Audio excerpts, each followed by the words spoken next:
Bismillahirrahmanirrahim. Assalamualaikum warahmatullahi wabarakatuh. Alhamdulillah, alhamdulillahirabbil alamin.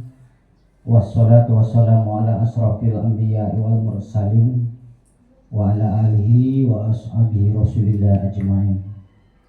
Asyhadu an la ilaha illallah wa asyhadu anna Muhammadan abduhu wa rasuluh la nabiyya ba'da.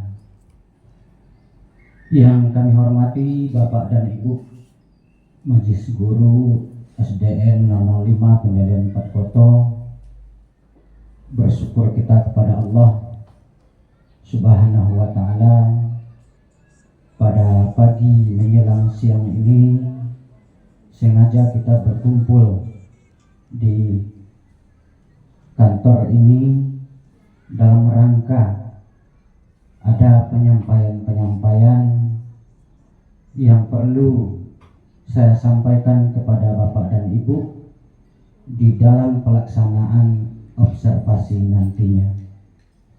Selawat bersampul salam tidak lupa pula kita kirimkan kepada junjungan alam, yakni Nabi besar Muhammad SAW, dengan ucapan Allahumma sholli ala sayyidina Muhammad wa ala ali sayyidina Muhammad.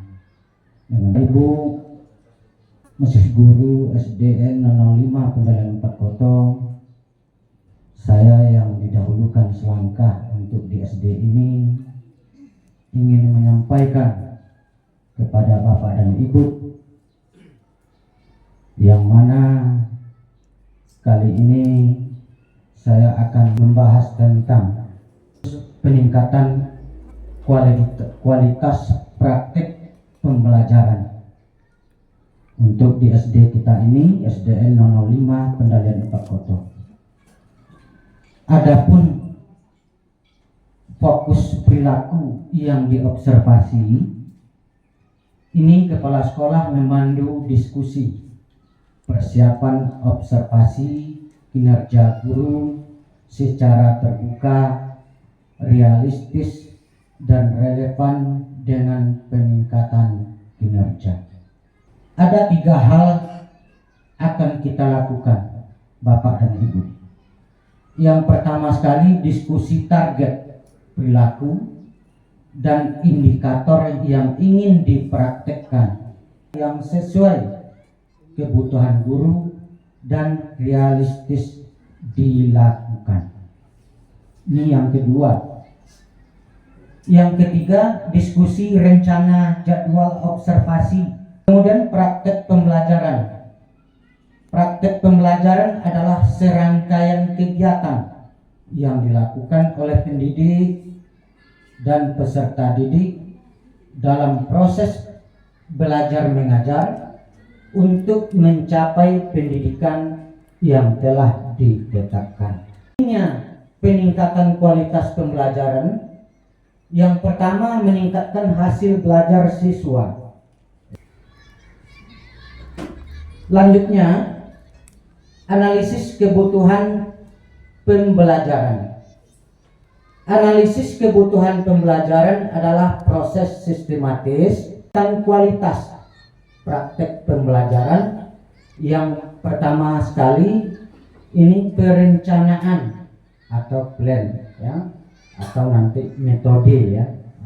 Lanjut kita kepada metode pembelajaran interaktif. Diferensiasi pembelajaran. Tantangan dan hambatan ini resistensi dari peserta didik. Ini solusi dan strategi. Partisipasi dan kolaborasi, ya. Kemudian memberikan pelatihan dan dukungan. Juga mengidentifikasi dan memanfaatkan sumber daya yang tersedia. Yang berikut kepada dukungan dari kepala sekolah, menyediakan fasilitas dan alat pembelajaran. Ya, ini yang pertama, menyediakan fasilitas dan alat pembelajaran. Ya. Yang kedua, mengembangkan profesional guru. Ya, ini sudah jelas. Ya. Yang ketiga, dan ini yang perlu kita diskusikan Bapak dan Ibu. Ya. yang untuk nanti kita observasikan ke dalam kelas ya.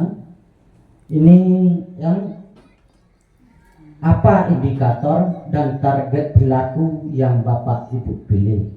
Jadi sekarang ini ya, pada kesempatan ini saya akan menanyakan yaitu mulai dari guru kelas 1 ya, Ibu Dian Puspasari SPD, ini yang akan kita observasikan nanti di dalam kelas. Yang pertama sekali saya ingin menyampaikan indikator apa yang Ibu sampaikan di dalam kelas atau ke siswa. Ya, baik Pak, terima kasih atas baik Pak, terima kasih atas pertanyaannya.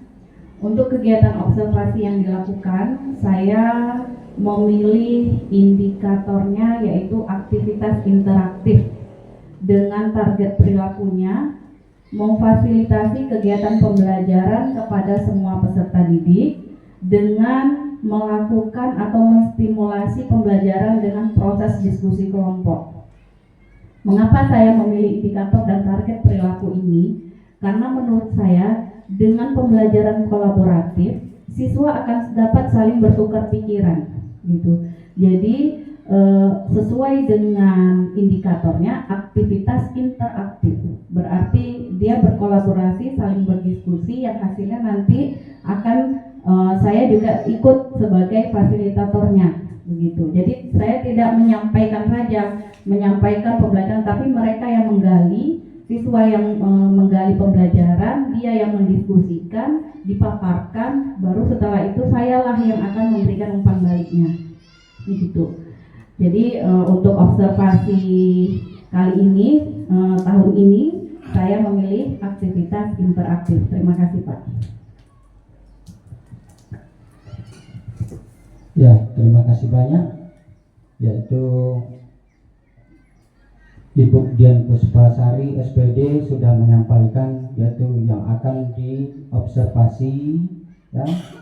Mungkin ini besok pagi kita laksanakan ya.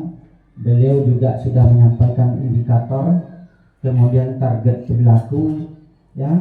Kenapa ini disampaikan istilah yang disampaikan oleh beliau ya, karena ya semuanya itu tak lain tak bukan adalah demi untuk meningkatkan daripada yaitu siswa kita yang kreatif.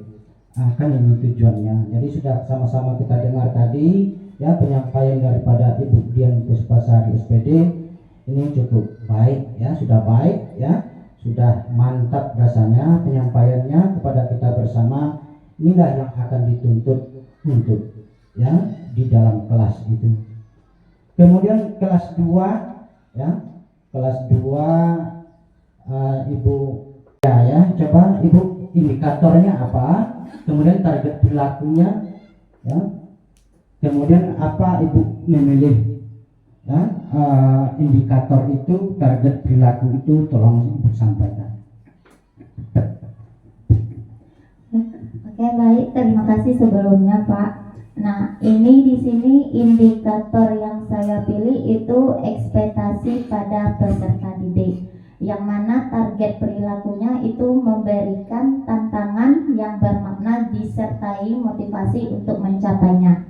Kenapa saya memilih target perilaku yang itu? Yang pertama yang pastinya untuk menumbuhkan motivasi peserta didik, karena motivasi yang kuat itu juga akan membantu siswa tersebut untuk mencapai tujuan pembelajaran. Yang kedua itu tantangan. Nah, di sini tadi kan ada target perilakunya tantangan, memberikan tantangan yang bermakna. Dengan adanya tantangan yang bermakna, itu siswa tersebut lebih tertarik ya, dan lebih terlibat dalam proses pembelajaran. Nah, itu yang indikator dan target yang saya pilih Pak.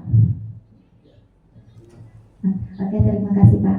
Ya, karena anak ini juga harus harus kuat motivasinya ya, karena dengan motivasi yang kuat ya anak-anak ini lebih berminat ya untuk meningkatkan yaitu pembelajarannya, baik itu di rumah apalagi nanti di sekolah. Ya, terima kasih banyak Ibu ya.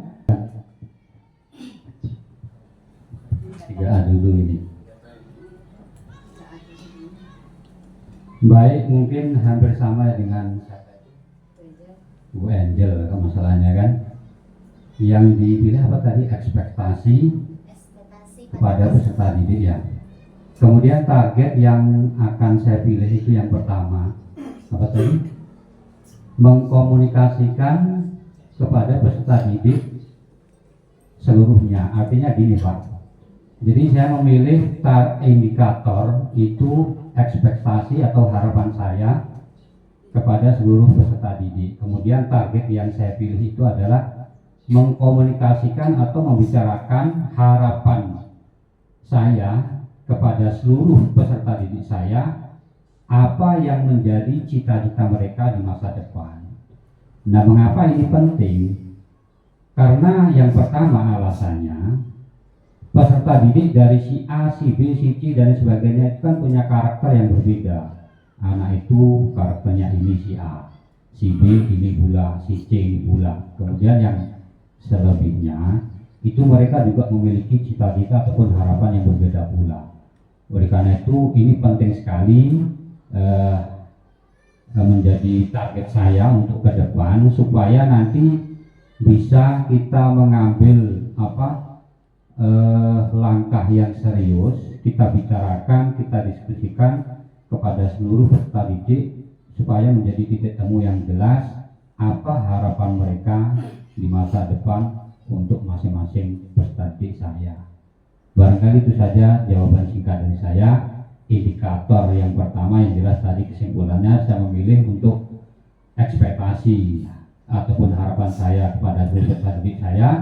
Kemudian yang kedua targetnya adalah saya membicarakan secara serius kepada seluruh anak didik saya. Nah itu saja, terima kasih. Assalamualaikum warahmatullahi wabarakatuh. Indikator yang saya pilih yaitu perhatian dan kepedulian, dan targetnya itu menunjukkan empati untuk mendapatkan pemahaman utuh tentang peserta didik. Alasannya kenapa memilih itu karena dengan memberikan perhatian dan dukungan sesuai dengan kebutuhan belajar setiap peserta didik dapat menumbuhkan motivasi belajar dan meningkatkan semangat belajar setiap peserta didik. Jadi itulah alasan saya memilih perhatian dan kepedulian.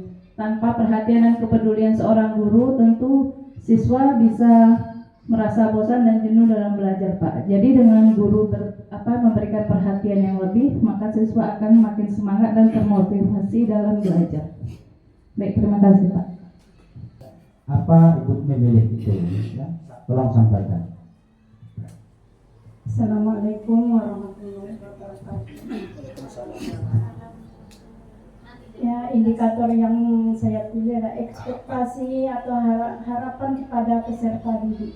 Targetnya guru mengkomunikasikan harapan yang tinggi terhadap masa depan seluruh peserta didik. Maka saya pilih indikator itu. Saya akan membimbing anak juga, memberikan materi kepada anak itu agar anak bisa melaksanakan apa yang saya sampaikan kepada anak itu untuk menuju kepada masa depan anak, dan juga anak tersebut bisa dia berpikir secara luas. Dan indikator, kemudian ya target perilakunya, kemudian kenapa itu ya indikatornya yang Ibu sampaikan itu Ibu pilih itu tadi target perilaku juga karena istilahnya untuk kedepannya anak itu bisa berpikir secara luas dan bisa nanti istilahnya dia berpikir itu sudah bisa secara mandiri ya Bu. Ya kan ini tujuan kita, anak itu nanti kalau sudah dewasa dia ya lebih bisa dia mengembangkan yaitu pikiran-pikiran yang positif dan bisa untuk yaitu menciptakan, meningkatkan kehidupannya di dalam kehidupan sehari-hari. Ya ini juga kita harapkan anak kita untuk kedepannya seperti itu. Lanjut kita kepada yaitu Ibu ya Nur Faidah, Hajah Nur Faidah SPDI ya yang akan menyampaikan yaitu indikatornya apa ya, kemudian target perilakunya ya kenapa memilih indikator itu, ya target perilaku itu, ya kemudian karena ibu ini guru kelas 6, ya tolong ibu sampaikan ya indikator yang ibu sampaikan di dalam kelas nantinya. Terima kasih Bapak Kepala Sekolah. Saya sampaikan, saya rencana nih Pak, baru rencana memilih indikator guru memberikan umpan balik yang spesifik dan berorientasi pada tujuan. Ini yang saya pilih. Targetnya adalah anak dapat memberikan umpan balik, karena saya memegang kelas 6 kan Pak. Jadi saya pikir anak itu sudah mulai berpikir realistis dan bisa juga praktis. Jadi saya pilih indikator ini bertujuan atau beralasan karena anak ini sudah mulai, kalau di kurikulum Merdeka sudah mulai fase C, jadi mulai berpikir. Itu Pak. Target yang saya ingin kembangkan yaitu saya memberikan umpan balik secara spesifik dengan menyebut secara spesifik juga hal-hal yang sesuai dengan apa yang sebenarnya ingin saya capai dalam pembelajaran. Contoh misalnya di kurikulum Merdeka di semester 2 di pembelajaran 7 di materi pendidikan Pancasila ada di situ tema menjaga persatuan dan kesatuan dengan gotong royong. Jadi saya akan memberikan pertanyaan kepada mereka untuk memotivasi mereka itu memberikan ide. Nah, seperti apakah kalian pernah melihat orang tua kalian, keluarga kalian itu melakukan kegiatan gotong royong? Nah, nanti dilanjut mereka kan ada jawaban. Nah, kita sambut balik jawaban mereka. Nah, insya Allah jawaban mereka karena udah agak besar kelas 6 kan bervariasi. Nah, di situ jawaban yang bervariasi itu akan saya gunakan sebagai umpan balik. Nah, untuk mencapai target yang kita inginkan sesuai tujuan pembelajaran. Terima kasih Bapak, itu yang saya sampaikan. Assalamualaikum warahmatullahi wabarakatuh. Di sini indikator yang saya pilih yaitu perhatian dan kepedulian, yang mana perhatian dan kepedulian ini sesuai dengan kebutuhan belajar peserta didik untuk menumbuhkan motivasi belajar intrinsik Pak, yang mana motivasi belajar intrinsik yaitu dorongan untuk belajar yang muncul dari dalam diri seseorang tanpa adanya unsur atau pengaruh tekanan dari luar. Jadi memang dari dalam diri dia sendiri. Kemudian nanti bagaimana kita menumbuh kembangkan perhatian dan kepedulian terhadap peserta didik ini supaya bisa lebih mengembangkan lagi dorongan untuk belajar dari dalam dirinya. Kemudian untuk target perilakunya saya di sini mengambil yaitu guru mengakui dan menghargai usaha yang ditujukan peserta didik. Yang dimana di sini saya guru PJOK, karena setiap siswa itu kan berbeda-beda Pak kemampuannya. Jadi setiap siswa yang umpamanya dia kurang bisa atau kurang mampu melaksanakan contohnya lari atau lompat gitu, umpamanya badannya besar. Nah, jadi di sini kita menghargai usaha dia sudah mau gitu untuk melaksanakan itu. Karena dia kan nanti beda dengan siswa yang badannya kurus gitu kan. Nah, kalau mungkin badannya kurus dia bisa melompat, kalau gemuk mungkin kurang bisa gitu. Nah, di sini peran kita ya kita menghargai usaha dia karena dia telah mau melakukannya. Mungkin itu saja Pak indikator atau target perilaku yang saya pilih. Terima kasih. Insya Allah pada observasi tahun ini saya memilih indikator instruksi pembelajaran, target perilaku, guru memberi contoh yang kontekstual dan relevan dengan keseharian peserta didik. Merupakan alasan mengapa saya memilih target perilaku yang ini, karena secara umum pendidikan agama Islam itu materi di dalamnya memuat tarikh, ibadah, akhlak. Di antara itu ada dua, di antara tiga yang saya sebutkan tadi, ada empat, ada Al-Quran dan hadis. mayoritas dari materi itu seperti halnya ibadah. Di situ ada wudhu, ada sholat, yang tentunya harus diberikan contoh kepada peserta didik bagaimana wudhu yang benar, sholat yang benar, yang sesuai dengan tuntunan yang dipelajari. Karena kalau tidak, kalau sekedar melihat di gambar saja tanpa praktek, padahal ini adalah kegiatan yang dilakukan sehari-hari oleh anak peserta didik kita. Dan akhlak, pada akhlak pun demikian, diceritakan di materinya bagaimana anak berbakti kepada orang tua, bagaimana anak menghormati tetangga. Itu tentu perlu contoh, karena dengan contoh yang kita berikan, insya Allah itu akan menjadi daya ingat dan sepanjang hidupnya dan mudah untuk ditiru. Dan dia bisa mendapatkan, kalau istilah dia kami itu uswatun hasanah, teladan yang baik. Dia bisa mencontoh di lingkungannya yang baik-baik mengenai hal itu. Demikian Bapak. Jadi saya berharap target ini bisa benar-benar tercapai. Ya, tak lain tak bukan adalah tujuannya adalah ingin membentuk akhlak daripada siswa kita secara baik, kan itu. Ya, kemudian di dalam agama Islam dia menyampaikan juga harus banyak praktek, ya, praktek seperti sholat. Indikator yang saya pilih yaitu instruksi pembelajaran. Alasan saya memilih ini yaitu untuk memastikan bahwa pembelajaran yang dilakukan terarah sesuai dengan tujuan pembelajaran yang diinginkan. Karena kita sebagai pendidik harus jelas arahan atau petunjuk yang kita berikan itu kepada peserta didik kita itu, untuk membantu mereka memahami dan mengikuti proses pembelajaran tersebut. Contohnya yaitu berupa penjelasan, contoh atau petunjuk langkah demi langkah tentang apa yang harus kita lakukan, harus kita sampaikan kepada peserta didik. Nah, target perilakunya yaitu saya memberikan penjelasan yang mudah sesuai pemahaman awal peserta didik.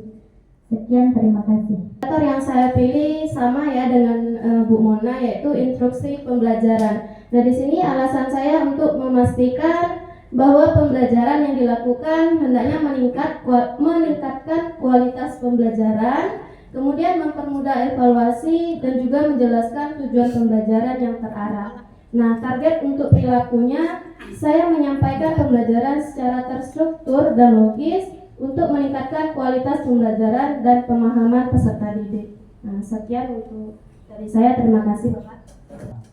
Yang akan kita observasikan nanti di dalam kelas, ya, mulai dari guru kelas 1 sampai kelas 6, guru ya olahraga, kemudian guru agama, ya, sudah mempersiapkan dirinya untuk nanti ya observasi kita di dalam kelas.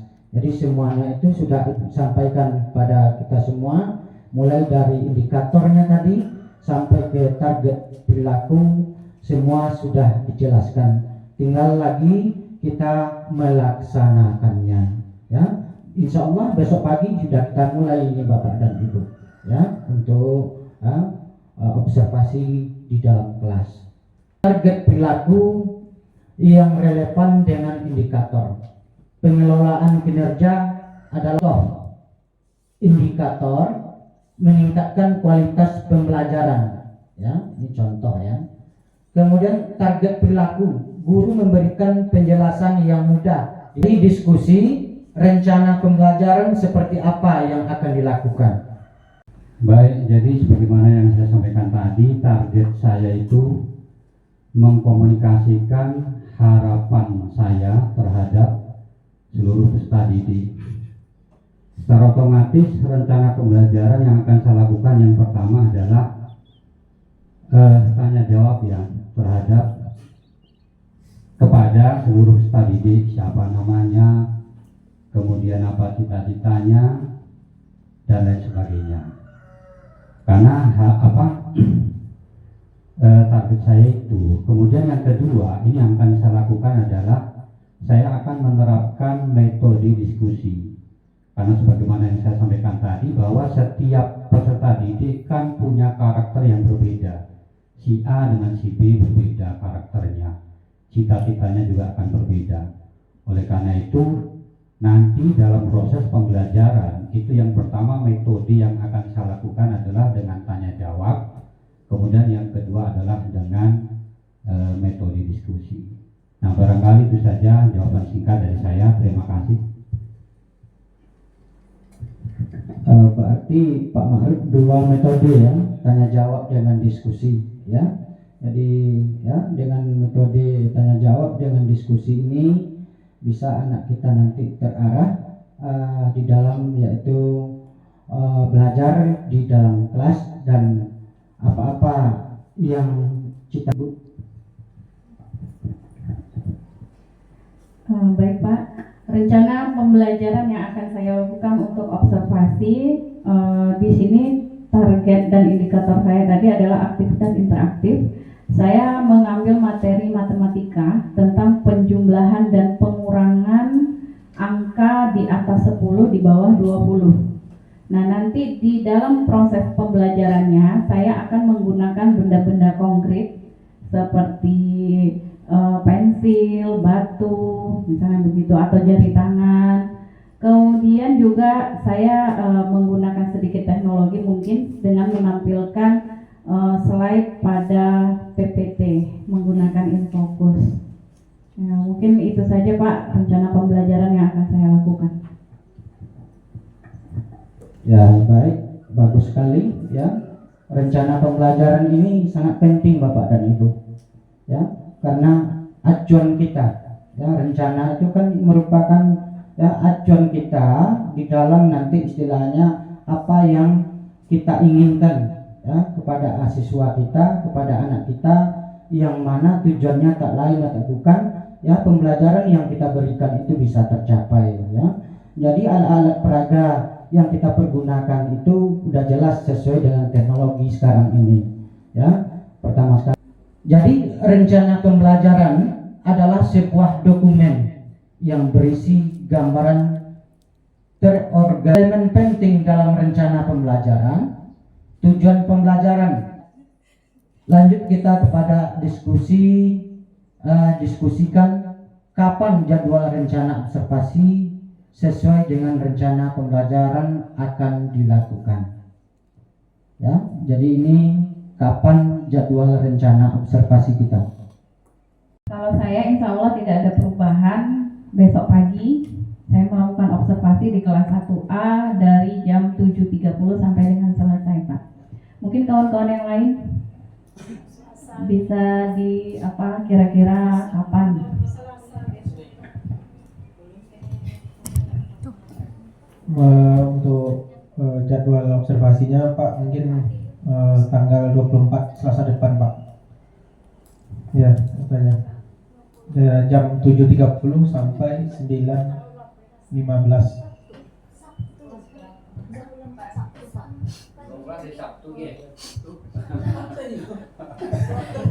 Selasa jam kedua siang.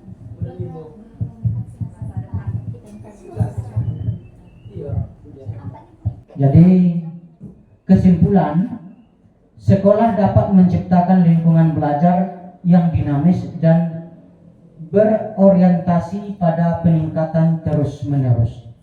Dukungan dan leadership yang kuat dari kepala sekolah adalah kunci dalam menggerakkan perubahan di SD Negeri 005 Pendalan Pakoto ini ya, yang mana tak lain tak bukan adalah tujuan kita meningkatkan yaitu hasil belajar siswa, kemudian juga istilahnya apa tuntutan daripada dunia pendidikan, kita harus mengikuti secara yaitu teratur ya. Jadi demikian ya diskusi ini kami sampaikan kepada yaitu Bapak dan Ibu pada siang ini ya. Karena tidak ada lagi rasanya, saya juga mengucapkan terima kasih banyak selaku yang didahulukan selangkah di SDN 05 Pendalan Pakoto ini sudah yaitu menyampaikan tentang ya siklus tadi ya tentang observasi kita untuk di dalam kelas nantinya.